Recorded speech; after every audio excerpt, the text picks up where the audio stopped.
মা না না মাথা খারাপ নাকি যে মা ঠাকুমার সামনে আমার নাম ধরে ডাকবো? তাহলে বুঝি তোমার মাথাটা খারাপ, মা চিকিৎসা না করিয়ে আমার ঘরে পাঠিয়ে দিল, আর তুমি তোমার স্বামীর নাম ধরে ডাকছো যে বড়। না সরি সরি, আমি বুঝতে পেরেছি। তাহলে আসমানের নাম ধরে ডাকা যাবে না, তাহলে আসমানকে কি বলবো?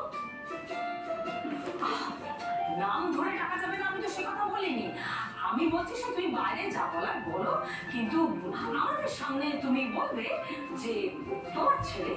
বেশ তাই বলবো, কিন্তু মা যদি কেউ জিজ্ঞেস করে তোমার স্বামীর নাম কি, তাহলে আমি কি বলবো বলো তো? মানে বলবো আমার শ্বশুরের ছেলে না আমার শাশুড়ের ছেলে?